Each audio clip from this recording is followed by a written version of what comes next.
Bacaan dari Kitab Bilangan.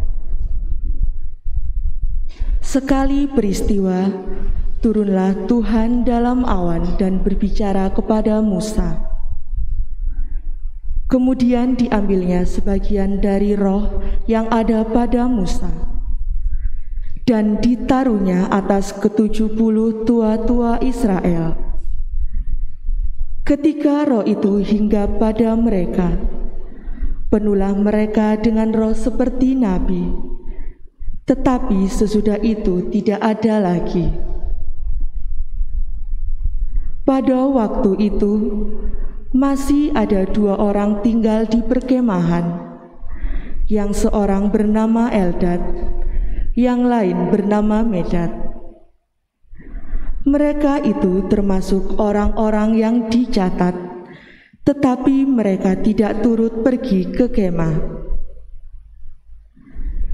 Ketika roh itu hinggap pada mereka, penuhlah mereka itu dengan roh seperti nabi di tempat perkemahan. Lalu berlarilah seorang muda memberitahukan kepada Musa, Eldad dan Medad penuh roh seperti nabi di tempat perkemahan.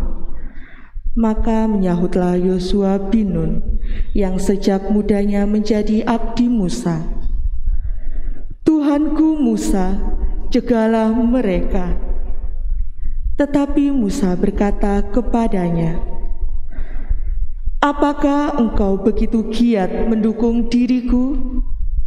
Sekiranya seluruh umat Tuhan menjadi nabi, karena Tuhan memberikan rohnya kepada mereka. Demikianlah sabda Tuhan.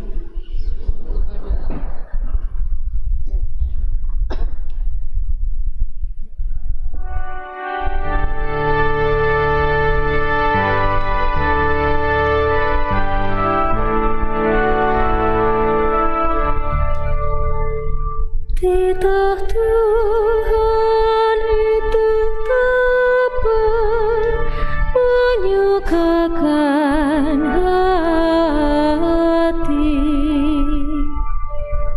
Titah Tuhan itu tepat, menyukakan hati. Taurat Tuhan itu sempurna, menyegarkan jiwa. Peraturan Tuhan itu teguh, memberikan hikmat kepada orang yang bersahaja.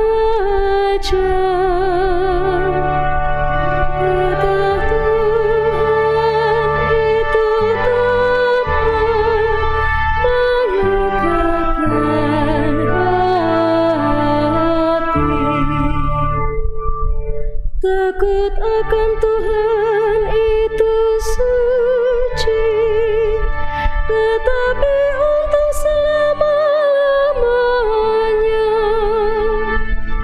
Hukum-hukum Tuhan itu benar, adil selalu. Titah Tuhan itu menyukakan hati.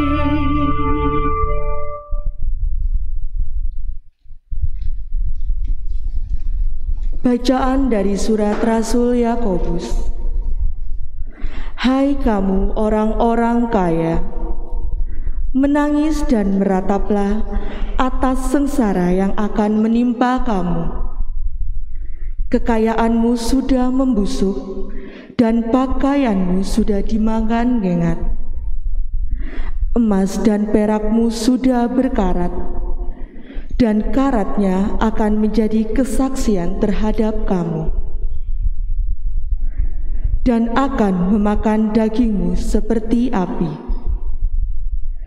Kamu telah mengumpulkan harta pada hari-hari yang sedang berakhir.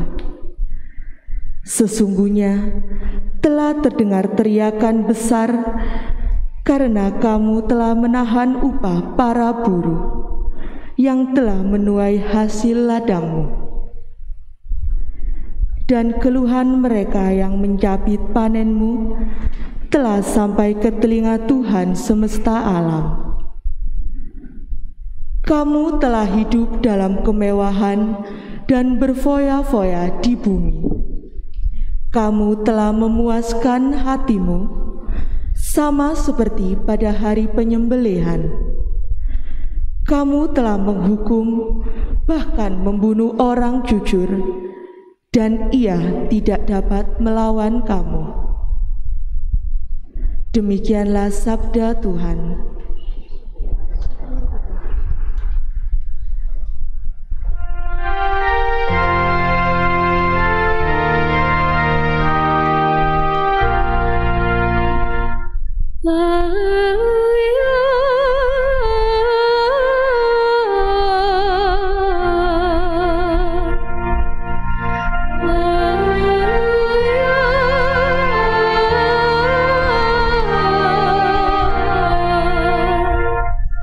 Tuhan, firman-Mu adalah kebenaran. Kuduskanlah mereka dalam kebenaran. Haleluya.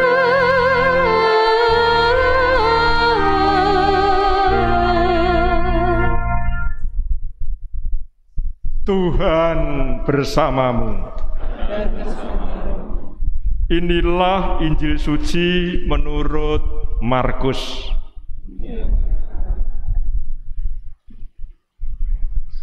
Bab 9 ayat 38 sampai dengan 43. 45 dilanjutkan 47 sampai dengan 48. Pada suatu hari Yohanes berkata kepada Yesus, "Guru, kami melihat seorang yang bukan pengikut kita mengusir setan demi nama-Mu. Lalu kami cegah orang itu, karena ia bukan pengikut kita." Tetapi kata Yesus, "Jangan kamu cegah dia, sebab tidak seorang pun yang telah mengadakan mukjizat demi nama-Ku dapat seketika itu juga mengumpat Aku. Barang siapa tidak melawan kita, ia ada di pihak kita. Aku berkata kepadamu, sesungguhnya barang siapa memberi kamu minum secangkir air, oleh karena kamu adalah pengikut Kristus, ia tidak akan kehilangan upahnya.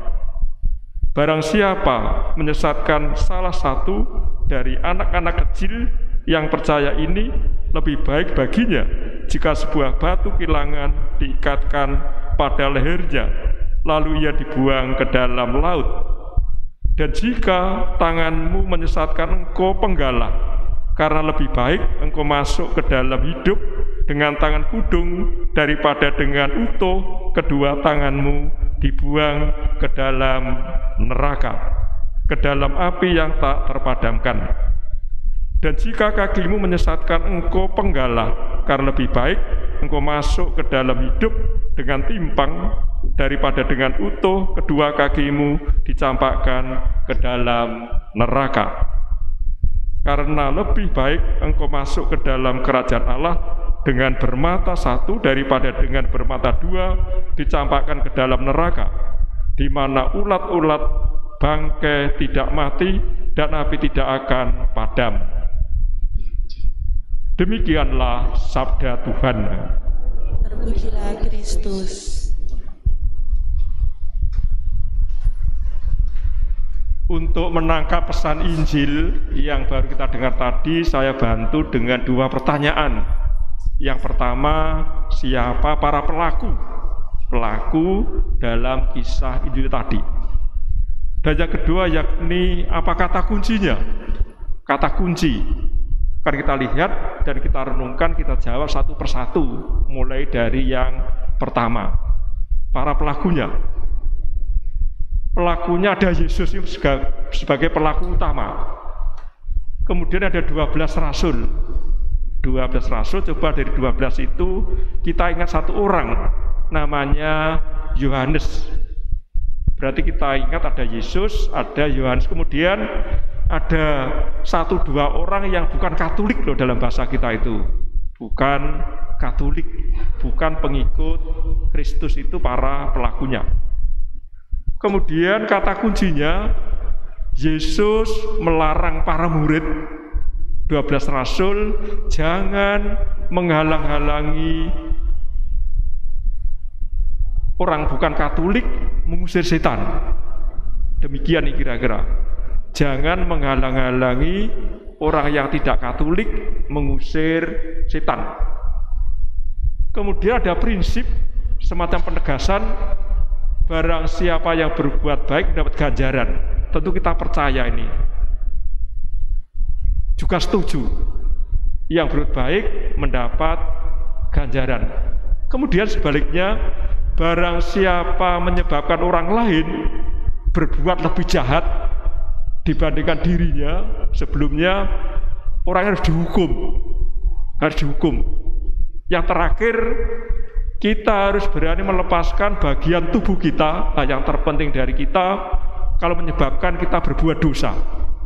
Kalau kita menyebabkan berbuat dosa.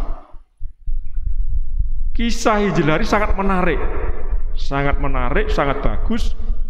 Satu sisi yang lain membingungkan.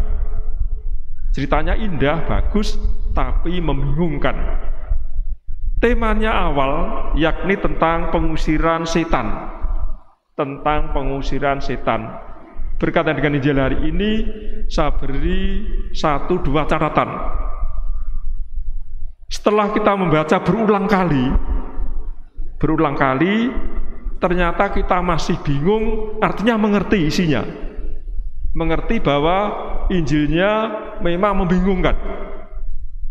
Berarti setelah kita membaca berulang kali, 1, 2, 3 kali, ternyata membuat kita justru bingung, artinya itu kita mengerti bahwa isinya itu membingungkan. Sebaliknya, pada waktu kita membaca 1-2 kali langsung mengerti, jangan-jangan malah tidak mengerti.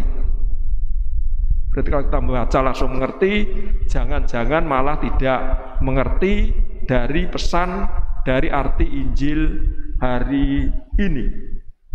Tadi diawali dengan tema awal itu yakni tentang pengusiran setan yang dilakukan oleh orang yang bukan Katolik. Tidak boleh dilarang. Ada prinsip dalam hidup ini, barang siapa yang melakukan perbuatan baik mendapat ganjaran. Ini semua agama mengajarkan hal yang demikian ini. Yang berbuat baik mendapat ganjaran. Maka Yesus itu menyamakan dirinya dengan orang yang paling miskin, yang paling menderita. Segala sesuatu, nanti pengadilan terakhir, akhir zaman, yang kamu lakukan untuk orang yang paling miskin, paling menderita, itu kamu lakukan untuk aku. Ini artinya apa? Kalau kita memberikan air secangkir, mungkin juga menyapa orang, tersenyum, orang disuruh singgah di rumah kita sebentar, itu ternyata ada upahnya. Menurut Injil hari ini. Sebaliknya, kalau kita berbuat sesuatu kepada orang lain, justru orang lain itu berbuat dosa lebih besar, itu kita akan mendapat hukuman.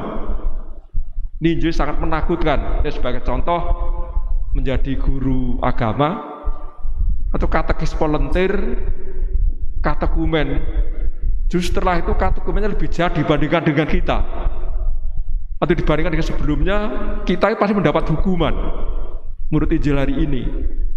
Atau Bapak Ibu yang rajin ke gereja ini, setelah mendengar khotbah saya lebih jahat lagi. Yang buat dosa itu justru malah saya yang paling banyak. Bisa dimengerti kalau kita itu berbuat dosa, tidak mengajak orang lain, saya kira bisa dimaklumi.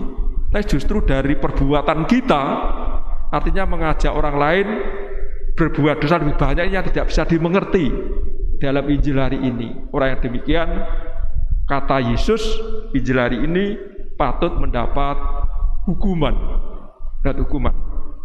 Sudah muncul tentang tema berbuat dosa diperdalam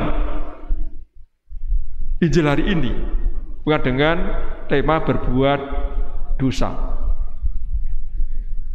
Bila salah satu dari anggota tubuh kita ini membuat kita berdosa, kita harus berani menghilangkannya. Pertanyaannya, siapakah di antara kita yang rela melepaskan anggota tubuh kita? Mungkin mata kita, tangan kita, kaki kita. Coba bayangkan seandainya kita bermata satu, tangannya satu, kakinya satu, tentu akan kehilangan kebebasan. Kehilangan kebebasan untuk membaca mungkin juga tidak begitu jelas, ditambah mungkin agak mendung, ada awan, listriknya mati. Misa pagi semacam ini pasti juga tidak begitu jelas untuk membaca kalau matanya satu. Kalau Romo tangannya satu, bagaimana pas gini ya? Pas konsekrasi dan sebagainya itu. Pasti juga banyak orang tertawa atau nanti juga tidak bebas ternyata. Atau kakinya satu. Kakinya satu. Dan dalam hidup rohani kita harus berani memotong kalau memang itu berbuat dosa. Ini artinya apa? Kesimpulan Injil hari ini yang diminta oleh Yesus kepada kita ini supaya kita itu utuh secara rohani. Utuh secara rohani. Bila kalau terpaksa lebih baik ngecacat jasmani daripada cacat rohani yang mau dikatakan dalam pesan Injil hari ini. Memang dengan mata satu, kaki satu, teringat yang disebut dalam Injil hari ini. Kaki satu, mata satu, tangan satu, tentu kurang kebebasan dari kita, juga kehilangan keindahan. Coba kalau pemazmur dan yang lektor itu, pasti juga tidak begitu indah toh. Kalau matanya satu juga di sini ya. Ini ternyata gambaran sangat menarik yang bisa menjadi bahan renungan untuk kita semua. Pada suatu hari ada pertemuan Ibu Bulansia. Peristiwanya naik 25 tahun yang lalu. Yang hadir itu dari Pacitan, Batu Retno, Jawa Tengah, Wonogiri nampaknya, Ponorogo beberapa. Ya tanya, ya semua kenalan. Bu, namanya siapa? Ya nama saya Bu Yohana Romo, dia dipanggil Ana, bilang gitu. Umurnya berapa? Usianya berapa? Usianya dijawab Ibu lansia. Lansia berarti menjelang 60 atau 60, ada yang 60 lebih. Yuswa kula umur kula niku 17 pindho Romo, 17 pindho. Nimas tahu 17 pindho itu? Tahu enggak? Yang baju merah yang kecil tahu enggak 17 pindho itu? Tidak tahu ya. Terjemah bahasa Indonesia itu 17 pindho itu 17 kali 2 atau 17 ditambah 17. Terjemahan murni ya. 17 pindho berarti 17 kali 2 atau 17 ditambah 17. Ini padahal itu usianya yang lain sudah hampir 60. Mungkin yang banyak yang terkejut. Masa toh ibu itu umurnya 17 pindho 34. Ternyata artinya bukan itu. 17 pindho katanya ibu itu gigi, mungkin gini terjemahnya, untune telas pipine kendu katanya. 17 pindho untune telas pipine kendu. Kalau dalam bahasa Indonesia itu mungkin giginya habis, mungkin pipinya kendor. Kita tidak boleh iri hati loh ya kalau melihat neneknya sudah tidak punya gigi, yang masih muda seperti Yohana, Nimas, ini yang merah dan dua laki-laki itu melihat neneknya ibunya, besok akan mengalami 40 tahun lagi kamu mengalami ya Yohana dan Nimas. Coba bayangkan itu salah satu anggota tubuh hanya gigi ya. Apalagi tangan kaki, mata dan sebagainya. Injil ini sangat menarik, menjadi bahan renungan untuk kita semua. Dan renungan saya, jangan-jangan nanti di surga itu mengerikan sekali. Banyak orang yang masuk surga nanti hanya matanya satu, mungkin tangannya satu, kakinya satu. Apa?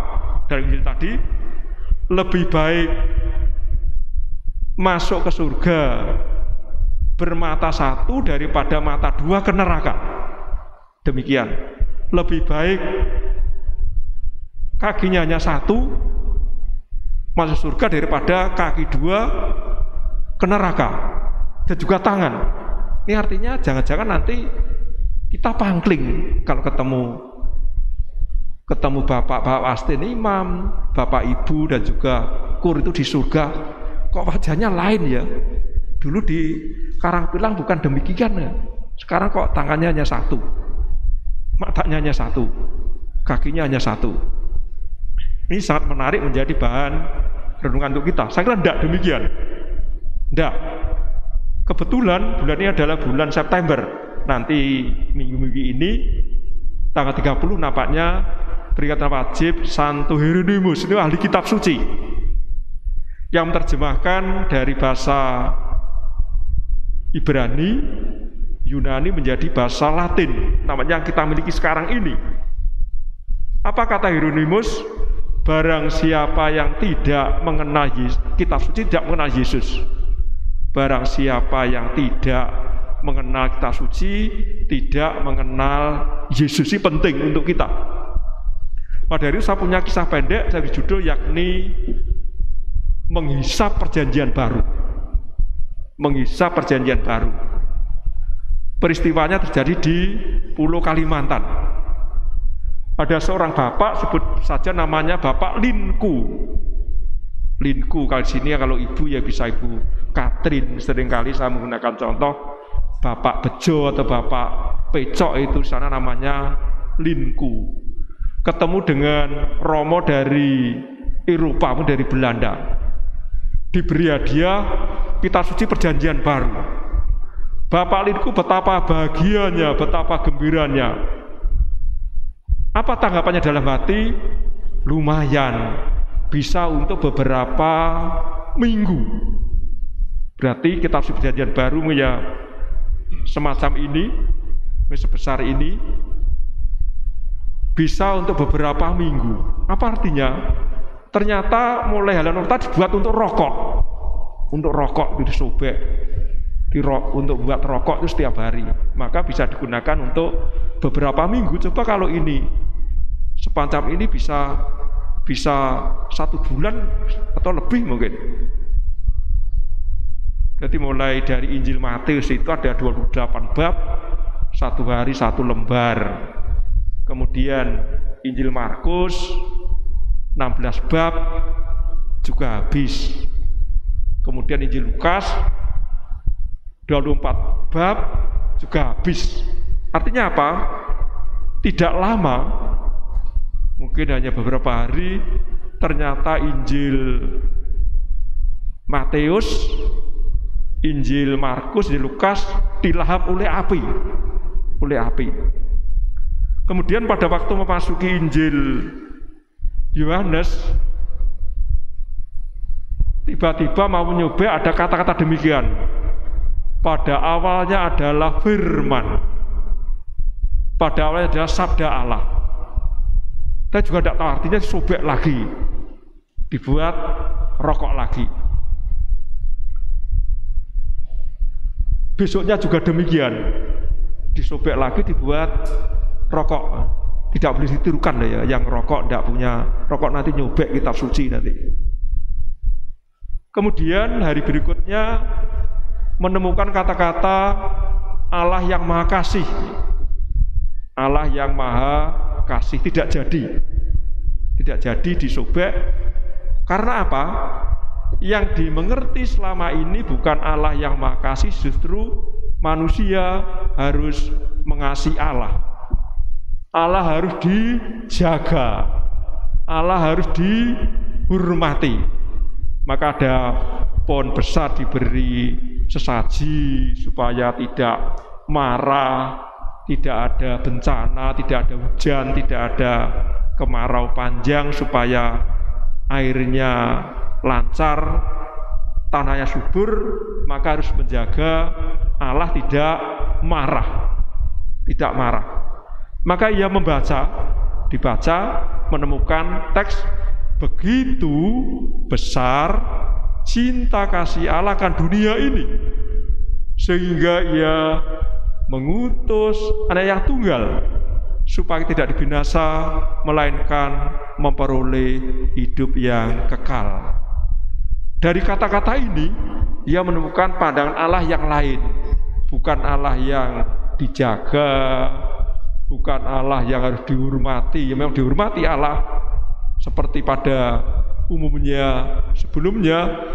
Justru di sini menemukan Allah yang mencintai manusia dan bahkan mengutus anaknya supaya tidak dibinasa, melainkan memperoleh hidup yang kekal. Dari peristiwa itulah akhirnya ia tidak jadi merokok lagi, artinya tidak menggunakan kertas halaman berikutnya.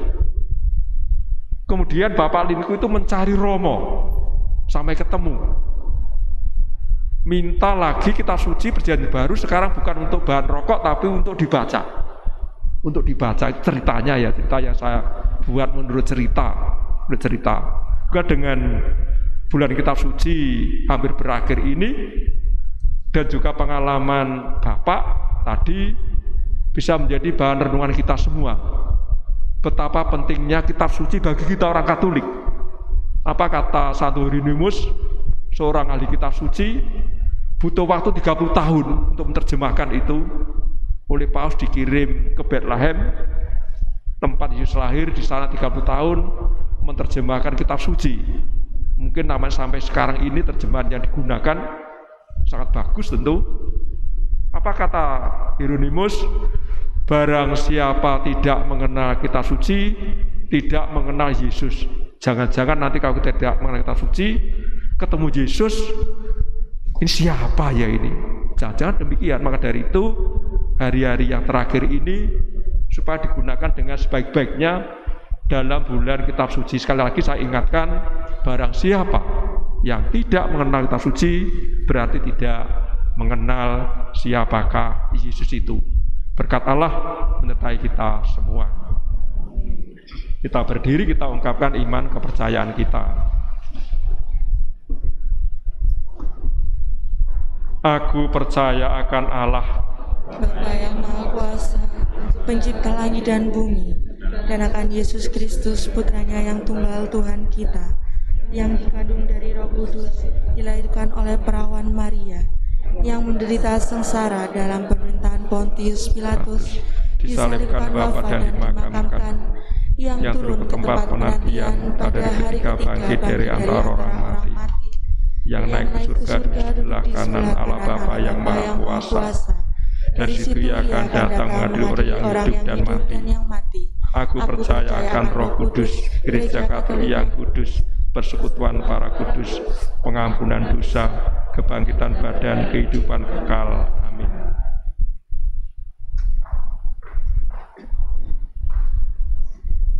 Tiada orang yang dapat sampai kepada Bapa kecuali melalui aku. Demikianlah sabda Yesus.